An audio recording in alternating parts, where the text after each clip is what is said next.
I would like to think my work documents an environmental point of view or an interest in native flowers in my time period. I'm a bit of a reporter. I'm responding to nature, and I'm presenting it in glass.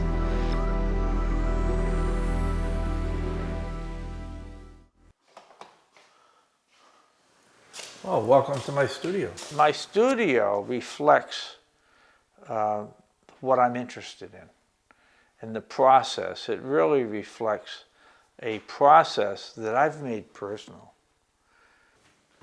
My studio is a very comfortable place for me to work in.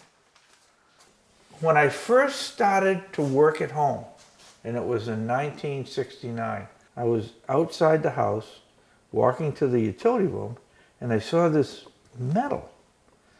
And I looked at it, and I picked it up, and here, wiped it off, and here it was a cross, a crucifix from a Catholic rosary. So I cleaned it up, and I put it on my bench. And that crucifix has been a bit of a mantra for these 40-some years. My work is my prayer. It's kind of an interesting attitude to have. It's very complicated. Laborare est orare, to labor is to pray, or labor is prayer. It's so sweet. And I love the spiritual dimension of nature, and I love how I've changed and how at age 68, I'm dividing my time between looking backwards and looking forward. Second oldest of 9 children, Irish Catholic family, and went through school as an undiagnosed dyslexic. I was a very poor student. I was in the dummy class, actually. So here I am, poor student, poor prospects, you know.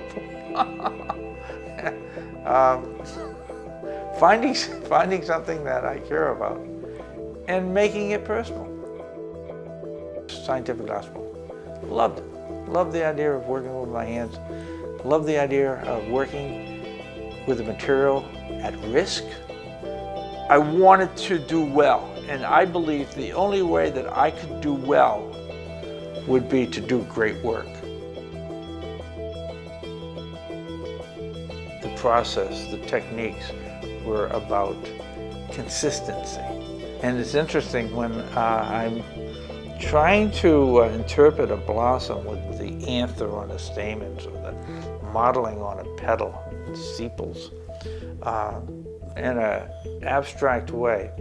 I've taken 10 years of industrial glass working experience and redirected it towards interpreting a blossom or interpreting nature in a very delicate way. When I pick up a piece of glass, I believe that glass has the memory of the best work from the past, and that skill can advance it to the present. All right. It's interesting how the work is a combination of components and steps, and we start off very basic and just building blocks. Keep adding. You did a beautiful job on that, Kathy. Think we can capture it on the flower? Looks good. I think it looks really good. Oops, right Oh, hold it. I think that's perfect. Great. Yeah. You know, a little spontaneity. It worked. All right, let me seal it on the blossom. Receive this glass. It holds my memories. Crafted blossoms suspended in stillness, to be pollinated by your sight, anticipating your touch through time. Along the way, I found great joy reading poetry and writing poetry, and I discovered the words of Walt Whitman. Walt Whitman I think of Walt Whitman as the studio's patron saint. And Walt Whitman, in Song of Myself, has a sentence, "The narrowest hinge of my hand puts to scorn all machinery." And here I am, a maker. When I discovered that sentence referencing the hands, it was like, wow, it was profound. It was wow, the narrowest hinge of my hand puts the school on all machinery. When I strip it down to the essence of who I am, I'm a maker. I make things. And what I make is very special to me.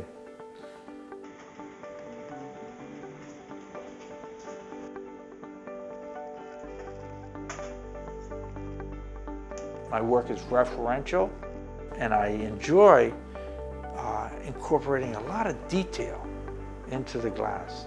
And that detail nurtures a sense of credibility. I think people look at my work and think, oh my God, how did you get that flower in the glass? I don't recognize the flower though. Well, it's my idea of what a flower can be.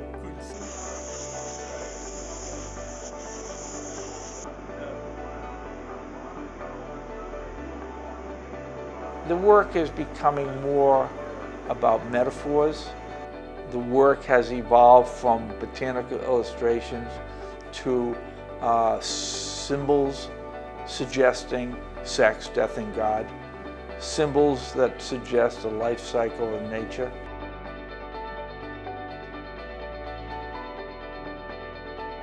You know, and thank God for people like Robert Minkoff, who discovered my work about 7 or 8 years ago. I met Robert Minkoff at the Museum of Glass in Tacoma in 2006.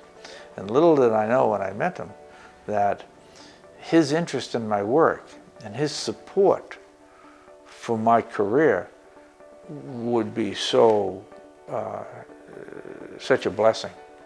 Here he's interested in the work. He's documented my career in a retrospective collection. He's supporting the show to be exhibited in museums around the country. And the idea that not only is he lending 65 pieces from his collection to be exhibited, he documented that collection, that selection, in a book. It's a handsome book that took advantage of some of the best people in the business to produce it.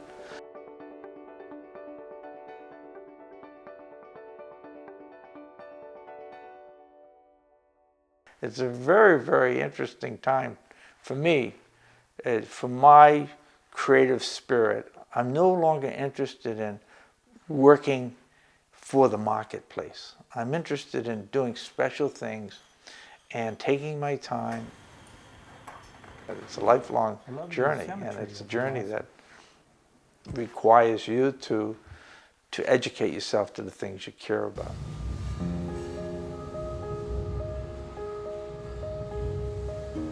It's been a fascinating journey, and it's kind of strange to realize I've been working in glass for 50 years. I'm thinking, 50 years? God, that's some serious time.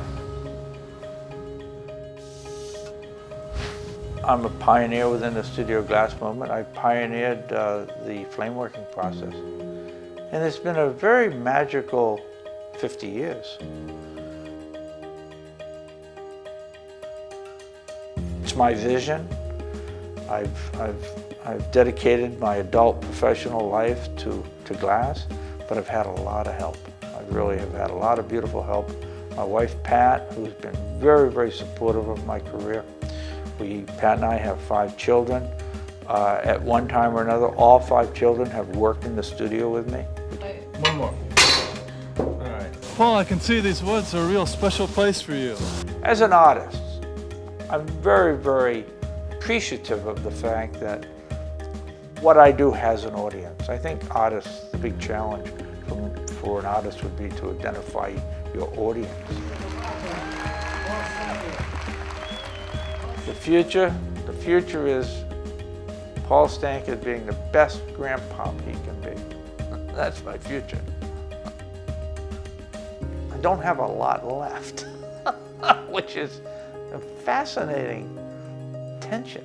You know, it's really And that's one of the reasons why I come into the studio, and I just don't want to go through the motions. I want to make it count.